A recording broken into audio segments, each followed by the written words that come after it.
Well, let me tell you something, brother. And that's where we tell you, obviously, thank you, Mr. Hulk, what is going to happen. And today we are telling you how we're going to make you care, how WWE should make you care about Roman, the big dog. Stay tuned, everyone. Reigns. This is where you want to start listening. This is... Obviously, you want to start from the start at the Turnbuckle Blues podcast, but this is a very good point to pick up. This is going to get interesting. Okay, so Roman Reigns, I think we wouldn't have this discussion if he won at WrestleMania, because right now he's at a point where he hasn't won the big one. He's had many opportunities, and after 4 straight WrestleMania main events, people were apathetic about it. 4 straight main events. When was the last time someone main evented Hulk Hogan. Hulk Hogan. Was it Hulk Hogan? I'm pretty sure it was Hulk Hogan or John Cena. Yeah, I mean, this is the fact there, and he hasn't won. And by the way, Hulk Hogan at the time, like for a few years, only had like 2 or 3 shows, major shows he main evented each year. So he didn't have all this exposure. No. But Roman Reigns is main eventing every other show.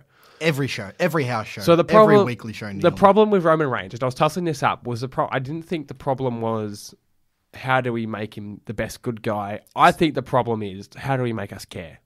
It's not even that. It's just. I think it is how to make us care because it's gotten to the stage now where because I think I'll go into it a bit further, but my solution to the problem, not giving him, not necessarily making him a good guy and all out bad guy, just giving him quality realistic opponents, quality opponents and new opponents. New opponents for one me. Of them realistic storylines. One of them is way left field. Yep. Well, not way left field, but way... Okay, we'll start with this then. The way left field one is... This is my dream. This is fantasy. This is fantasy. But my way left field one is that he's feuds with a heel John Cena. Now, I'll explain. I know John... I'm down with that. I know heel John Cena is He's similar to the Roman in a case. He's been borderline where it's at the stage where... Not a lot care about him. He's there for kids, clearly. He's there for merchandise, clearly. Yeah. But it's at the stage where general fans going on a tangent here. Going on a tangent here quickly. AJ Styles, apparently, for a tweet by this is a great assault. Apologise, pardon me. Dave Meltzer on Twitter said AJ Styles sells as much merch as Roman Reigns. Yeah, I wouldn't be shocked by that. Really? I'm shocked. I wouldn't. Okay. AJ Styles I think they're very different audiences. Yeah, true. Roman Reigns' a lot of merchandise is either A, kids, or B, international fans. Absolutely. A lot of international fans will love him. Anyway, back on Roman, the Roman Empire. A heel John Cena, it's not far. This is my reasoning for that. He's a part-timer now, obviously. Yep, easily. He's borderline part-timer. He's sort of stay at the top of the card. Not top of the card, but stay at the top of the card is over for now. Yeah. And there's not much without that, he'll soon sort of fade away into being apathetic towards him as well. Yeah. So he needs to change something. So he's not the main breadwinner for the WWE anymore. He's not the main. Yeah, they don't need him. Exactly. They don't need him as much. No. Turn him heel. Turn him into a bad guy. People will care again. And I'll be all for him breaking the record as a bad guy. I'd be all for that, breaking Ric Flair's record as a bad guy, because that's new and that's fresh. And if you put Roman Reigns in front against him, people will want to watch that. Yeah. I don't care if you hate Roman Reigns. I don't care if... Especially with Roman, they've had them before. They've had the feud before. They've had mini feuds before, and they've had mic-offs before. They've had Cena, as a face, has absolutely friggin' destroyed Roman on the mic. Yeah. Which Cena does, because Cena's just which is a possibility if you did this feud, but you'd care about Roman Reigns if you had a feud with Roman. Not even. You could do it in a way. He's too wise with the business. He could easily do it in a way that ends up with Roman over. So I'm just shooting from the hip here now. So I'm sort of thinking on the top of my on the fly. So I'd have Roman. I'd have Roman. He wouldn't have the title on him for a while. I wouldn't give Roman a title. You have John Cena come back, and whether that be with a posse or he recruits a couple, but he comes in and he just blatantly cheats to win the world title. Blatantly, and just obvious. says, "F you, I'm just gonna win. I want this record more than anything. Make him hungry. You gotta build it around him. Wants this record. He wants to beat Ric Flair, and then he's gotta have people are going to be talking. You're going to have people going crazy, and they don't need again. Roman Reigns is their meal ticket now, so they don't need him as much. And then you give him some wins, and then Reigns comes in. You're a part timer. I took a stand against part timers last year. Yeah, I'm done. I'm sick of this. I want your ass. I want to kick your ass. Simple as that. It's very simple. Obviously, if you want to go into it properly, there's a lot of things you'd have to do. But I think a heel, John Cena, against Roman Reigns would be my proper fantasy ideal to make people care about Roman Reigns. For me, did you have a scenario? Well, I don't have a specific scenario such as that, but the main problems that can clearly be addressed with Roman are storyline booking, because it's not that I don't like Roman as a character or I don't like Roman as a person. It's the booking. The booking has nudged him into this corner where you can't. It's so hard to like the guy because everything he does is just repeated. It's repeated, and there's no challenges. Super scripted promos. The man has had about 2 really good promos in the last year, and they're both clearly when he's been given more freedom on the mic. When he's been given more freedom.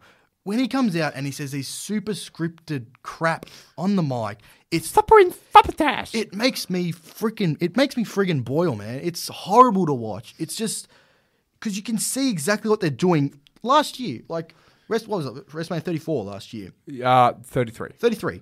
The pay-per-view, the main event for that was Roman Brock again. No, that was this last WrestleMania. The one that just happened. Sorry, 34. 34, yeah. People saw that booked a year, literally 12 months in advance. Mm-hmm. You can't have something booked 12 months in advance unless it's officially confirmed like they had with Rock Cena. Not nowadays. You could these days. You could back in the 80s and even 90s. You can't do it now because it draws your interest away, because 3 months out, you know exactly where they're booking towards. By the way, when watching the match, did you notice, because he kicked out of 7, but did you notice when Roman Reigns kicked out of the first F5? Do you remember that spot? No, exactly. Top of my head. But do you know? Do you know why I asked that? Because they shit like that. Because the whole year before that, you watch every other match. 1 F5 ends the match. Yeah. And then they do the spot. Well, they had to do what they do. They had to do. That's old fashioned. Yeah. That's old fashioned. They had to do 7 because what was it? He kicked out of 6. Someone kicked out of 6. Was it Taker when Brock beat Taker? I don't know. When Brock beat Taker, I'm pretty sure it was at least 5 F5s that he hit on Taker to finish him throughout the match. Not in a row, how it was with the Roman one, but throughout the whole match, I'm pretty sure it was about 5 F5s that Taker kicked out of. So to make Roman appear stronger than Taker, they had to have him kick out of at least 5, which is pure shit. Yeah. You can't have him not kicking out of 1 and then kicking out of 7 in a row. Mm-hmm. But that's shit, man. You can't have that. Yeah, that's what I mean by the booking. It's just the man infuriates people. Survive a friggin' tsunami. Yeah, you'd think it's. You get to a point with booking wrestling. You get to a point where you can't book someone so strong that they look invincible, because then either 2 things will happen: no one will believe a loss, exactly, or people won't care about the guy because it's the same thing. He can't lose. He can't. It's Roman. But the fact that he's main eventing everything. This is he's what been happened shoved down our throats repeatedly. I'll use an example from the history of me watching wrestling. I stopped watching about 2007 for a few years because John Cena. He couldn't lose. Cena couldn't lose. He couldn't lose. I didn't hate 2-7. That would have been post-Edge feud. Yeah, post-Edge. Just post-Edge. 2 things really put me off. I didn't hate him. I didn't hate him until I came back to watching wrestling and started reading news and became a bit of a smark about it. But I didn't hate him. I didn't keep watching because you knew how it was going to go. First of all, I knew how it was going to go. He's like, oh, he's going to win. Second of all, he destroyed every bit of the character I fell in love with, which was the rapping, cool, badass. I don't care who you are, I'm going to kick your ass. Now he's a Marine. Now he's a U.S. military guy. That's super a superhero. soldier. Super soldier. And that's the character that didn't bring me in. And that's on another tangent now. That's it's important. You got to not book someone super strong like that. You got to keep him vulnerable. Yeah, exactly. Like you look at Steve Austin. His feud with McMahon. He was thrown to he lost a couple times. He lost to there were dubious means, but he lost. Yeah. And he had a lot of obstacles really that he struggled to overcome, but he overcome eventually. But he struggled. And when he lost, it mattered to him that he lost. It mattered to him that he struggled. And it mattered to him that he needed to get the win back. He needed to get the things back. Doesn't matter to Reigns. It didn't matter to Cena. And that's a major problem when you look in wrestling. They lose, and then a month later, they've got the exact same shot that they just lost from. Yep. And they didn't do anything to earn it. It's just given to them. It's like the current storyline with Roman is pissing me up the wall. The whole, management's against me. Management's against me. The man's had 3 title shots to Brock in the last year. Yep. What do you mean? How can you convincingly convey to an audience? 3 or 2? He's had 2. He had the Greatest Royal Rumble. He had WrestleMania. Yep. And I'm pretty sure he had one sometime late last year. I'm not sure, but yeah.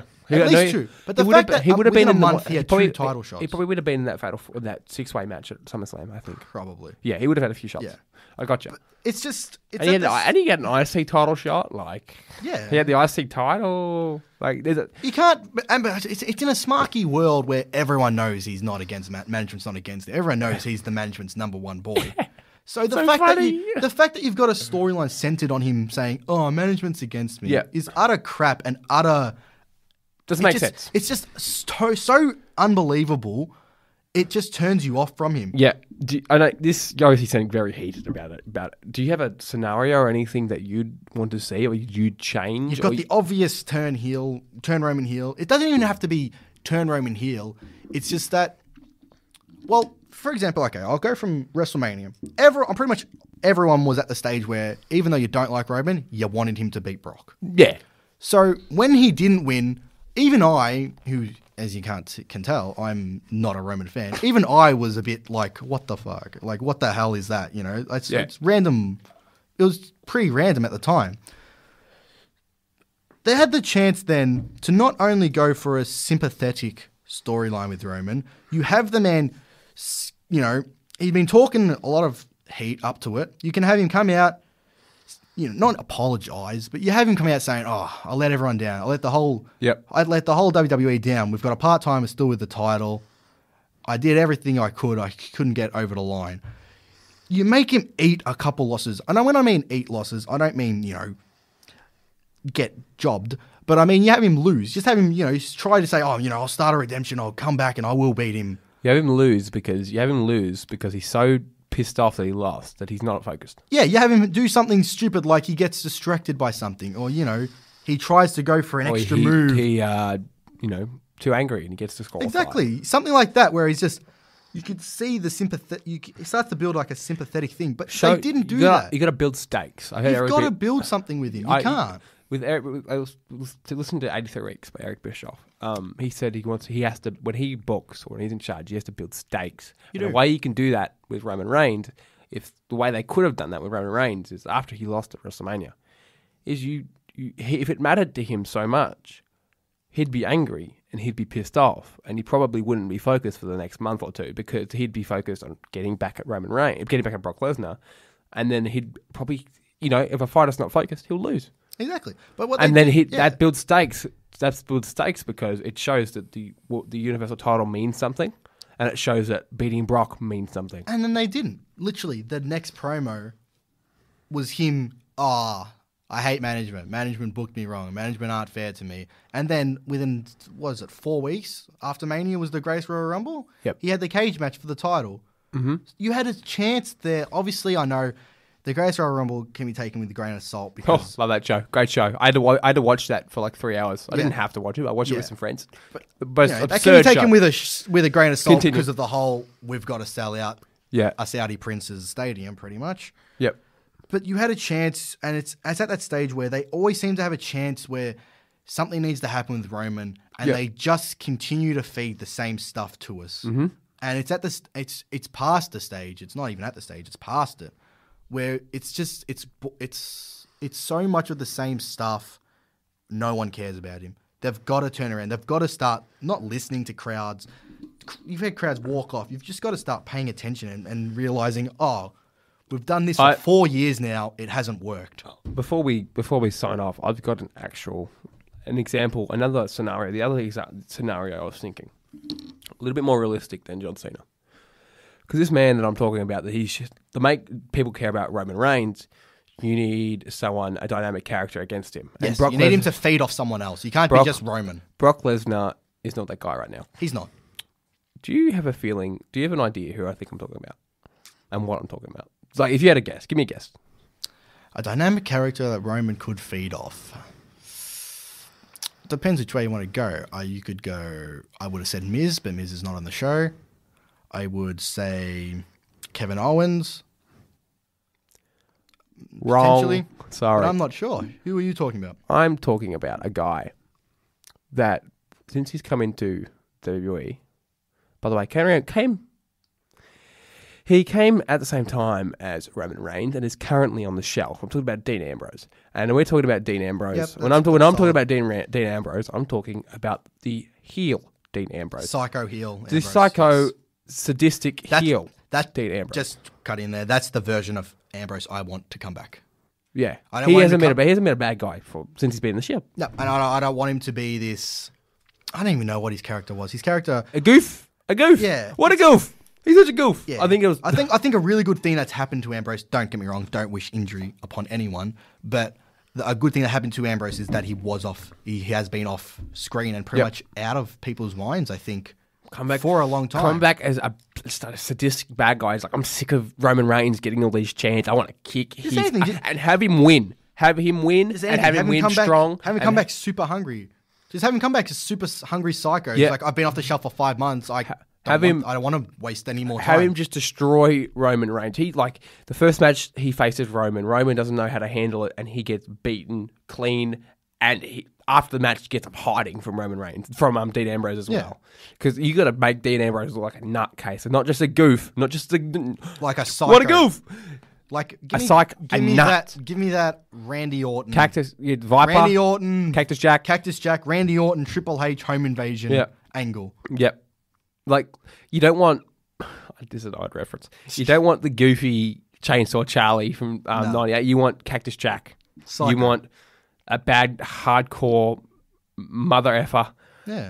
And you can get that with Dean Ambrose, and that would be compelling because that's changing him up. He's away from he's been away from the ring. It's a fresh. It's a fresh. Like, they've obviously touched a few times. They've fought before, but not with Roman, with Dean Ambrose as a proper bad guy. And even the big question was, how do you make Roman Reigns, like, how do people care? Well, have the guy get beat up 10 weeks in a row and that'll do it. Yeah, or if it's impossible to make people care about the guy, make that person against him hated more. Exactly, make the person that he's versing compelling, must watch. What was happening with Brock at Mania? No, it was the best example of it was the Braun Strowman feud. Braun Strowman was must watch. It wasn't Roman Reigns, and it made Roman Reigns cooler because the heat was off. The heat was off Roman. Exactly. They liked what they were doing with the Roman character. That's it. If my two scenarios are either he's got to face a heel John Cena and a heel most likely a heel Dean Ambrose, because he needs better dance partners, he needs compelling dance partners, and he needs new dance partners. He does, and I believe that's how you'd make people care about Roman Reigns. And Ayden, I don't know if you gave me a specific example, but you just genuinely want the booking. Yeah, it's just booking. It's like you said, there's some very good booking examples like you've mentioned. It is those key problems that are with Roman. You've got to give him new opponents, fresh ideas, more freedom. Because when he's super scripted, when he's super repetitive, it is turn off TV. Absolutely. You've got to make him... completely agree. If you're pushing him as the guy, push him correctly. And that, guys, by the way, do you know how else he can verse? Well, let me tell you something, brother. Bring Hulk back bring Hogan back just for Roman to bury his ass once more. That's the punishment for getting blacklisted. That was the let me tell you something by segment. And the first question we had was, how do you make people care about Roman Reigns?